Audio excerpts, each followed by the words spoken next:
So ready when you are. Right. Okay. Well, here we go again. We're taking up from where we left off, and where we left off really was the Flame soundtrack coming out. That's right. So basically, if we could, what would be nice would be to have a skip through the songs on the album. Okay. And get your thoughts on them. Okay. But you're gonna sort of throw the titles at me. I can do that. Yeah. Right. So we've got first one up was How Does It Feel? Yeah. Well, that was obviously the theme for the film. Yeah. Great song, Darryl. Great song. And actually, it's the first time that we've ever used brass on this album anyway, and it was the guys who do you know there's a band, I don't know, they're together now, called Gonzalez. And all the guys were members like Zoot Money's Big Roll Band and Georgie Fame's band, back from way back when, from the 60s, and they formed Gonzalez, and and Chaz knew them from that period as well. So that's how we got to use them for the sessions, and they were great, really good, and they knocked it off pretty quick, really. Their leader, a guy named Mick, he came down to listen to the tracks about a week or so before, maybe a bit longer, and just made a few notes, and they came back to the studio with everything written out ready. So it happened pretty quick, really. It went really, really quick. It is a lovely piece of work. It stood the test of time really well. Yeah, Mick did a great job. All the guys, the brass section, it was all done at Olympic Studios in Barnes. Right. Yeah. The next one we've got is Them Kind of Monkeys Can't Swing. Yeah. Well, I mean, that was the first song we played as the band, sort of in the film, on the club scene. With slight slide guitar. I think it was Jim actually played that on the actual record. Yeah, it was Jim who did that on the actual record. Yeah. A lot of this seems to be. I had mentioned this last time we spoke about this period, that you'd sort of recorded as if you were a different band instead of being Slade.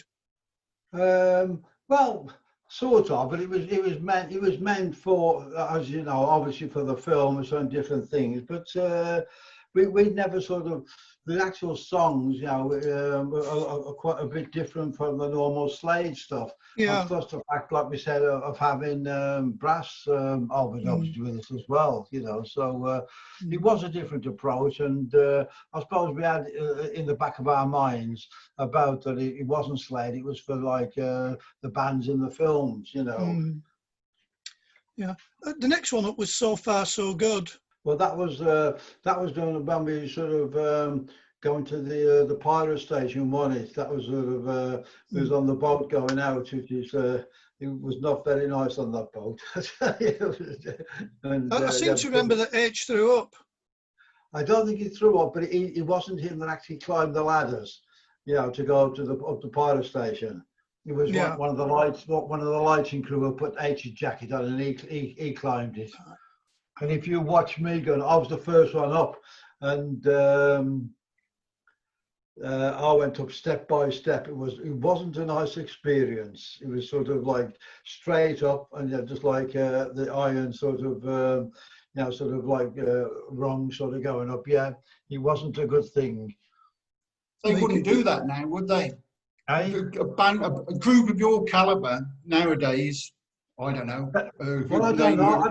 Well, I mean, I think probably because of the budget of the film, so they had to use it.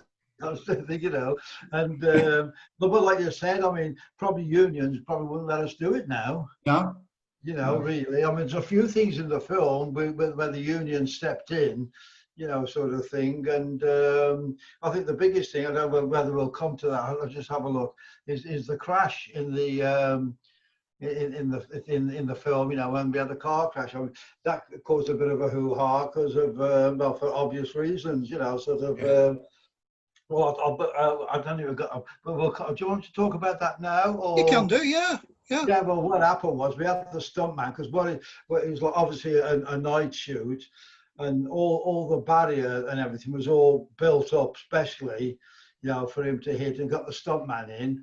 And what we did, we were actually in the car until, if you remember, I think the last thing I say is bleeding hell, and we're in the car, and that's when he's cut. We get out the car is taken back, and the stuntman gets in, and he goes down, and he sort of, the film starts just before he hits the barrier. But I'll tell you what, the first night of shooting, it was all night, because what it was, it's a big old American car, and what was happening, he was hitting the ramp and coming back down on all, like sort of upright, and what Richard really wanted, or Richard or Gavrick Losey, they wanted the car to actually turn over, but it was just the big old American car. Well, the stuntman was all dressed up in the gear with the crash helmet and everything on, obviously, and of course when he hit the big ramp that was made, he was just hitting it and just coming back down on all four wheels, and that was, I mean, it might not seem like, but that was all night until the sun came up. I mean, it took quite a bit of while to keep rebuilding the ramp, where he had to hit, sort of thing, but it wouldn't do. But the thing was, it was just like bloody kids playing. Apparently, within a few days of that happening, there's all different stuntmen contacting the film company saying, well, we'll do it straight away, we'll do it, it was like kids playing. Anyway, that particular night's film was scrapped because it didn't work with the car, so it was booked for the following week, I think it was. And I remember it's Gavrick Losey, the producer, who sat behind the camera, and we're all standing there, fingers crossed. It was the same stunt guy from the week before, stuntman. He hit the ramp and he went on his side and slid along, and he stopped within about a yard or something like that of the camera. And Gavrick just sat there, and he literally stopped about a yard in front from the camera. And then Richard said, "Stop! That's it. Cut. We've got it. We're not going through another night." Because he was meant to turn over, but it looked pretty good just on his side anyway. And that's when Richard Longcrane said, "Stop, that's it, we're keeping that." And that's it, and yeah, that was the story behind that. Did you go down to watch it then, both nights? Yeah, because we were filming anyway. We were there anyway, sort of, actually, I can't remember seeing the second night when they actually the film that they you've done your bit. Really? Oh no, I think the second night, with the second attempt, I don't think we were there thinking about it now, Chris.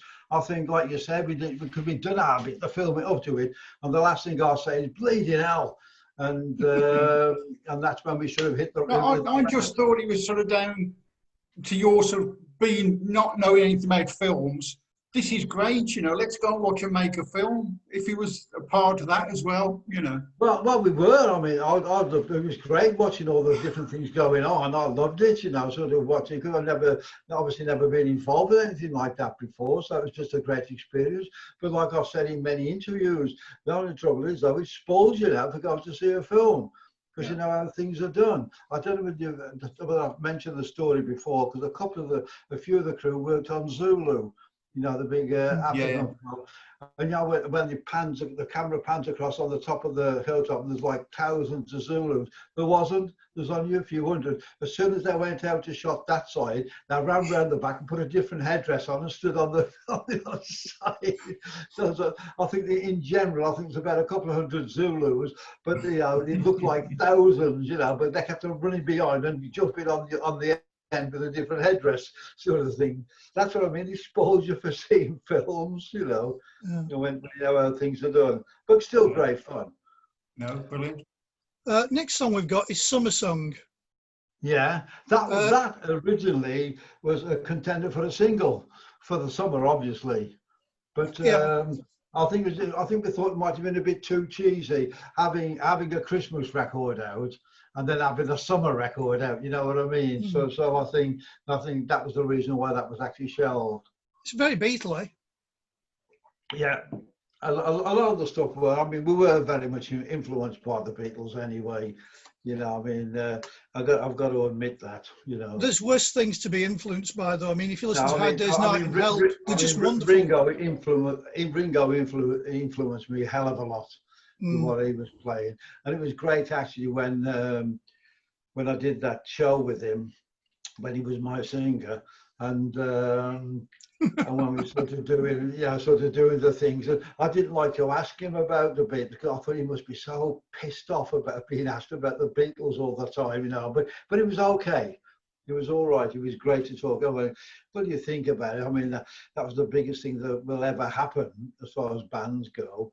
And they were just like you said, there was just 4 kids from Liverpool. And that was it. I've been watching some great documentaries, American things like chat shows rather, like the Johnny Carsons and people like that. And there's George Harrison on, and I mean he was great because I mean this is obviously, I'm trying to remember when it was from. It's probably about 73, I think. And like he walked in, and like the first thing he said to whoever was the host was, "I don't know what you've got me on for. I've got nothing to talk about." He said, "I never say anything. So, you know, I mean, really, I don't know what I'm doing here." He said, "I can talk about." It must have been something about a film about his Indian mysticism, you know, all his Indian stuff, you know. So, I can talk about that. And but he like said, "I've got nothing to talk about. So I'm the worst person in the world to have on a chat show." He was great, but Ringo was on as well, and he was good. You know, the sort of where they were sort of bouncing off each other for different things. It was great, you know, sort of thing. Yeah. This last week, I've watched the anthology box, just end to end, and that is wonderful. I tell you what, you imagine? I know the guy who put that all together, Chipperfield.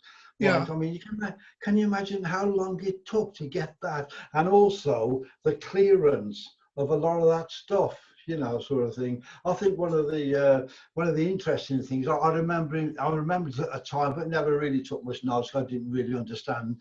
It's like when Lennon said they were more popular than Christ in America. I mean, the stuff that blew out. I mean, at the blooming Ku Klux Klan, they're waiting at one concert for them. I mean, and that's right. And they're doing a press conference, and the 4 of them are sitting at the table, you know, with these press conferences about when after Lennon had made that comment. And there's like George, Ringo and Paul sitting there biting their lips, and Lennon was there saying, "Listen, I made a flip comment and now there's all this." But in a way, he was right. I mean, they weren't more popular. I mean, really, he was just making a flip comment. But I mean, it was the truth. But because of the Bible thing in America, I mean, it was wrong. You know, don't do it. The next song up, we've got "Okay Yesterday Was Yesterday." Yeah, that's one of my favourites, lad. That's one of my favourite off the album.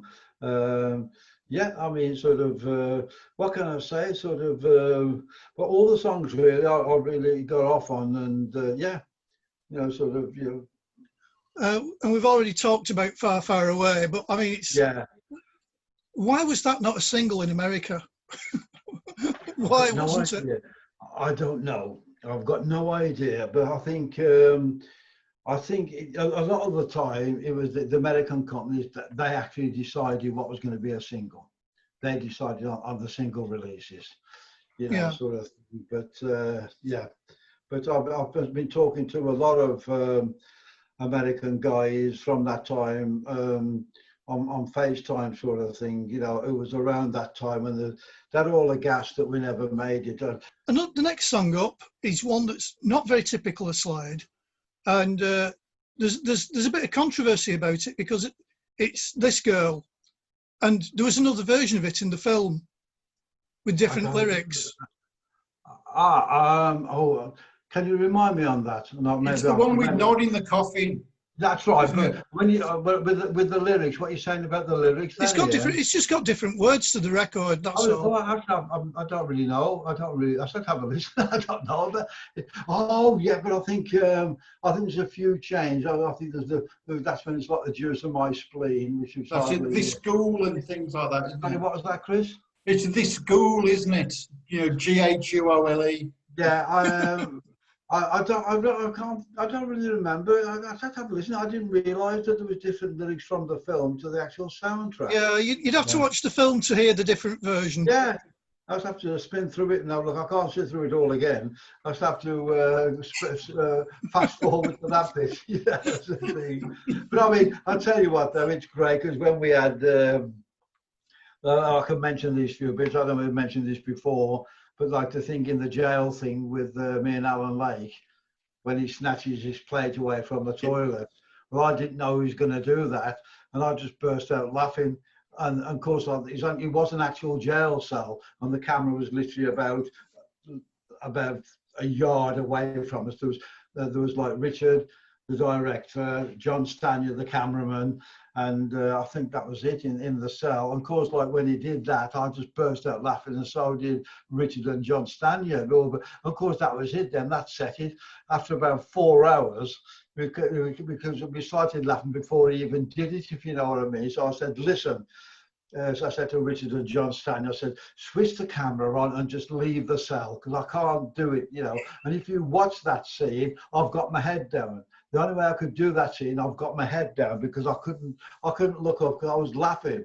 And if you look really hard, you can actually see me shaking, laughing. But actually, the only way I could do it was with my head down. But I mean, it's all things like that. It's got lots of good memories. Yeah. The next song we've got up is Lay It Down. Which is another one of those songs which has got a really good dynamic all the way through it. Yeah, it's got a good mood to it. A lot. We were on a pretty good roll at that time, you know, because it was a bit new for us doing the soundtrack, and like I said, and having the brass section in the studio as well, doing it, you know, sort of thing. But no, it was a good time to do that. I quite enjoyed all of that album actually. Yeah. The next song's Heaven Knows, which is another of your Beatles songs. Yeah, what was it? Which one's that again? Sorry. Heaven Knows. Oh yeah. It's wonderful. I like a lot of those songs are really very Beatle influenced. They really are very Beatle influenced. And you finish off, of course, with Standing on the Corner. Yeah, that is one of my favorites. Actually, that was I think it was that track when Chaz was mixing the album at the record plant in New York. And it's the record plant where Lennon always used.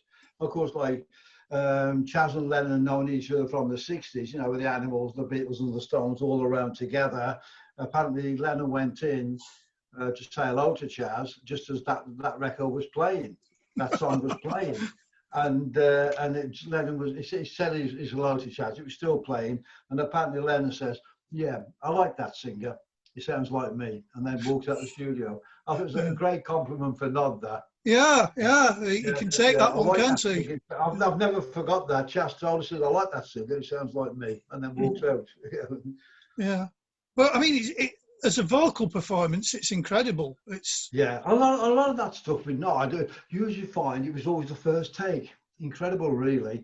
We always used to record with Nod singing with us as well, so it was like a band playing. And maybe there's probably only Jim and myself in the studio playing. Jim would probably be playing guitar, and I'll be obviously on the kit, and Nod would be in a vocal booth doing as like the guide vocal. But more often than not, we would keep it. Yeah, we'd go on maybe later on to sort of do another vocal, but it was already there, you know, sort of thing. He'd already nailed it with the guy's vocal, which is incredible, really. So in January 1975, the film came out.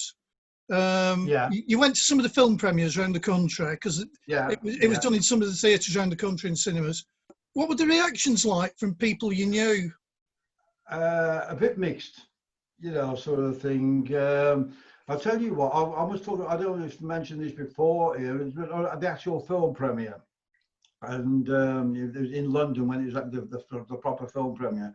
The invited guests, press and whoever, local, whatever, were upstairs, and then just the normal public were downstairs. And you could really funny, like, from the normal public laughing to what the business people were laughing at. You know what I mean? It was quite good, that was actually. And at the party afterwards, I remember, I know I was standing with Jim or H, I can't remember now, but Robin Nash came up, who was then the producer of Top of the Pops. And he said to us, I really admire what you've done. He said, but do you think the kids want to see this?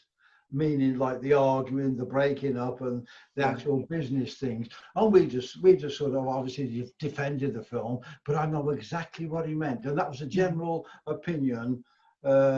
Most of the showings around the country that we went to, because what it was, they wouldn't separate that we weren't Slade. We were playing different characters under different bands, but they couldn't sort of separate. They couldn't sort of separate it. I think the thing is as well, it wasn't a normal pop group film, wasn't it? It wasn't all singing and dancing, that sort of thing. Well, that was down to us. That was Chris, because we said when Richard Loncrane and Andrew Birkin travelled with us on an American tour to get to know us and get to know the business, that was the first thing we said to him, that we don't want to do a run around, jump around film like Hard Day's Night and things. We want to do a gritty thing. I mean, it had great reviews. In a way, it went against us, but we had great critical acclaim for it, for not doing that, Chris. You know, doing the Hard Day's Night or whatever. Well, I think it stands up. What's it funny in Acapulco was on yesterday on the telly. Elvis Presley. Yeah, and it's walking on, all of a sudden, I'm going to sing a song. And he goes into this, well, it's whatever. I think that was all down to Colonel Tom Parker as well. I saw a great documentary about that, about Elvis. And really fantastic it was. I'd never seen a lot of this stuff before. And the thing was, I mean, Colonel Tom Parker had ruled with an iron hand, but also one of the reasons Elvis never toured outside of America was because Colonel Tom Parker was an illegal immigrant, and if he'd have left the States, he couldn't have got back in. And the only time Elvis left America was to do his national service in Germany. Yeah. And apparently he stopped off in England just to change flights, you know. But the only concert he ever did, which was part of America anyway, was in Hawaii. And can I tell you this story? Because, you know, we've done quite a few concerts with the Hermits of the last few years. And I remember Barry the drummer, and myself, all of them become really big mates. And the first, I came round to the house for, tea and, cheese on toast and things like that. And Barry showed me this photograph with him and Elvis. Right, and I said, is that the real one? Is that he said, yeah. I mean, he looked incredible, Elvis. He was back in then. What it was, he was in Hawaii doing Blue Hawaii, filming Blue Hawaii, and they were over there. It was their last American show with this particular tour way back then. And apparently Elvis was a big fan of Herman's Hermits, and he would like to meet them. They had an invite to go to the film set, and so they thought, yeah, this is a joke, this ain't real, but it was. Anyway, they got to the film set. Elvis wasn't there at that time. He said all of a sudden, along the beach, you could see him in his black leather on the motorbike, and all his henchmen in a V shape behind, sort of following him. He said, but he was incredible. He was a big fan, apparently. But then again, he was doing those films. He I didn't realise. So watching this documentary the other night, he made 31 films. Yeah, all about the same, all of the same ilk, really, weren't it? You know, but you made one good film. That don't matter about you. Elvis might have made 31, but you made one good one. Yeah, so, well, we were off to the film after the Quite a Mess experiment. Yes, but I don't know what happened there. I think that the one where H was going to get killed off in the first 25 minutes or something? I think the first scene, I think he was out. Can I ask a quick question about the soundtrack? Yeah. Was there only the 10 tracks? Were there any other tracks at all done for it that were thrown out? I don't know. I can't remember, Chris. Possibly, but I don't know. A lot of the time, we would use everything. We'll have to get somebody else in, Ian. Yeah. That's another thing to try and find out. Fan question. Jim said the group enjoyed being Flame and didn't want to return to just being Slade. Did you feel like that at all? I don't know what he means by that. I mean, the thing is, we did the thing in the film, but that was just for that duration. Yeah. There was a quote at the time that, if I remember it, Jim said, he'd done all this acting, and he was method acting and being really moody and everything. And you know, he lived the life of Paul in the film. And then the next thing, you know, he says, "I didn't just want to go back to fucking Slade." I don't know. I don't remember. That's the quote from him. But the thing was, I know that when we did get back on the road, we just kept on quoting all lines from the film to each other all the time. Nobody else knew what we were talking about. We just kept on quoting lines from the film to each other all the time. Did you use the fish finger line, Don? Sorry? Did you use the fish finger line? No, I don't think we did. No, I don't think. Best line out. Yeah, I did. Yeah, blimey, there's quite a few lines, you know. There's a lot. I wish I still had the script, actually. I wish, you know. But yeah, anyway. Did any other acting stuff get offered to you after the film? No. I mean, I did a bit of that Lorna Doone thing, but I was just a bit of a rough. That was my job description, a bit of a rough in the field. Yeah. But yeah, so that was it. Yeah. The next thing we've got is How Does It Feel being released as a single. And how does it feel? I don't know if it was because of the album selling so well, but so. How Does It Feel only reached number 15. Yeah, I think probably what you just said though, Ian, is just because it was on the album. So it's a different thing in America. It's the done thing in America to have a single on an album that's been released. You know, it's two totally different markets in the States. But over in the UK, it's not. And people buy the album with the track on. They're not going to buy the single. And I think that's got a lot to do with it. The next thing that happened was you did it April and May. You did a UK tour with Bunny. Right. Yeah. Yeah. I remember seeing you at Bellevue in Manchester, and it was like devastation. When everybody were cleared out, and I managed to get down from where I was stood on this stairway at the side, out of the mosh. I came down, and it was seats gone and all sorts. It was devastation. We used to have to pay for them. Yeah. But no, it was. I mean, it was a manic tour. That was. I mean, all over, you know, sort of thing. But yeah, and funny enough, I'm still in contact with some of the guys from Bunny, especially Terry, the drummer. They're from Liverpool, aren't they? Sorry, Liverpool. Yeah. Yeah, a mate of mine, Mark Tully, knows a bunch of the guys who were in Bunny and a couple of the bands that you were with. Yeah. Yeah, but me and Terry are still in contact, and he wrote that book. Him and a mate wrote that book about Ringo. You know, sort of asked me to do the foreword. And the launch was at a pub at the end of the street where Ringo lived with his mum and dad. You know, and I met quite a few people there. I met the Beatles' old fan club secretary, and there was quite a few people there, and it was a good day. It was a good day. I still speak to Terry quite often. You know, I haven't seen the others for a while because there's a guy named Alan Lynch who was their roadie way back then. He actually joined our crew for quite a few years after that. We got him to sort of come along. Yeah. Nice memories. The next thing that happened in May, Thanks for the Memory and Raining in My Champagne was released as a single, and that reached number 7. Jim said he struggled with the keyboard part on it, you know, the clavinet part. Yeah, oh, I don't remember that. That was one of my favourite records. When we did that, it was one of my favourite recordings. I don't remember Jim struggling with the keyboard. He seemed to knock it off quite quickly, but he obviously, maybe that's something personal to him, you see. Maybe he could have done better, but that was...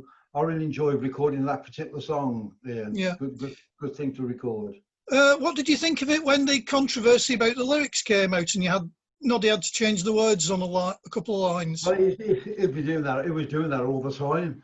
You know, some of the things, it's amazing, some of the things you got away with, you know, but yeah, I mean, sort of, it was normal then. I mean, sort of thing. I mean, Chaz was pretty good on that. He would say that's not going to get passed, or you won't get, or they'll either only play the record up to that part if there's a bit of a dodgy line there, or they might ban it, you know, sort of thing. So, I mean, the classic was "Powder My Nose in Alabama." I mean, straight away banned.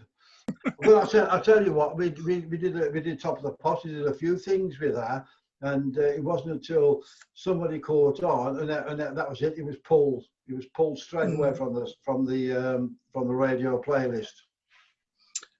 The next thing I've got on here, really, you went to the Radio 1 Fun Day at Mallory Park, and there was the huge riots. Yeah. Yes. Oh God, that was chaos. That was. It was almost like a bloody Beatlemania thing. That was unbelievable. Yes, it is.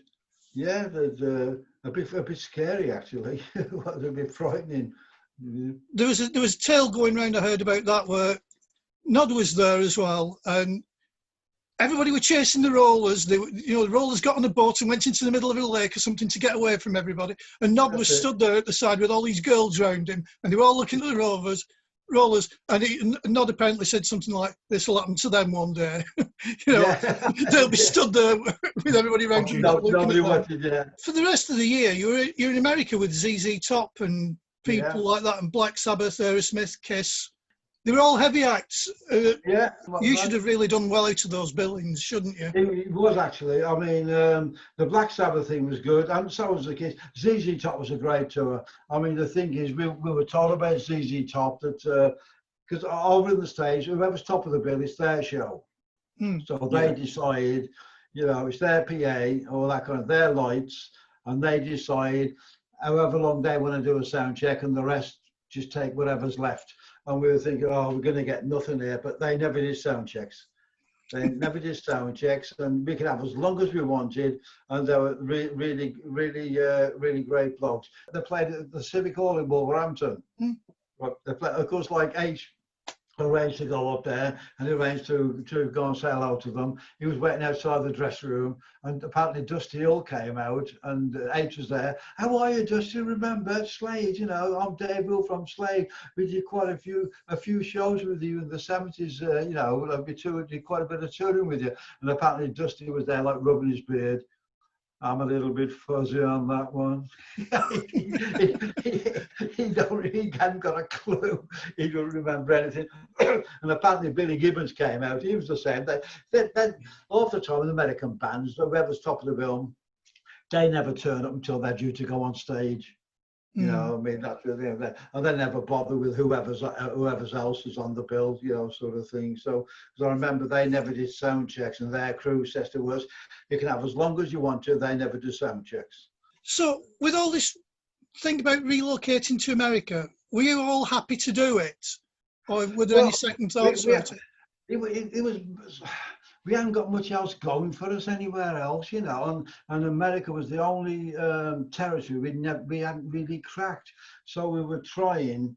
It was definitely banging our heads against a brick wall. We never stood a chance over there. We really didn't.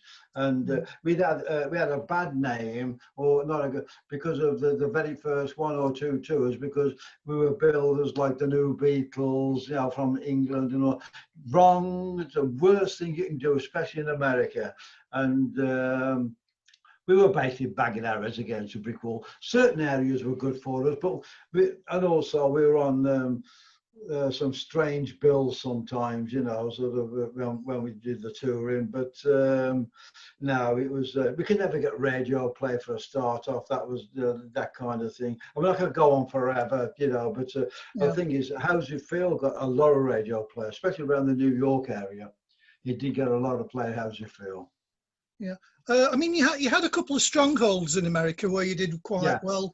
There's New York, St. Louis, and Chicago apparently, and also Canada were quite receptive too. Canada was great. I mean, St. Louis was fantastic for us. All around the Midwest was pretty good for us. LA was always so difficult for us. San Francisco wasn't too bad. But LA was a real bummer for us. Every time we played them, looking at somebody like Aerosmith. I mean, I remember the few of the times we played with them, we had really great nights, and of course, they got really pissed off about it. And I remember it came to the big one in LA. And would you be surprised that the power kept on going off and the lights kept on going off and things like that, And they were on the side of the stage going, the roadies. I don't know what's going on. We don't know. They really did one over on us. the reviews of the shows were very mixed. A lot of people thought you, Jim and H were brilliant, a lot of the reviewers, but Nod, they just couldn't understand doing the music hall thing. Yeah, And I know. they really hammered him.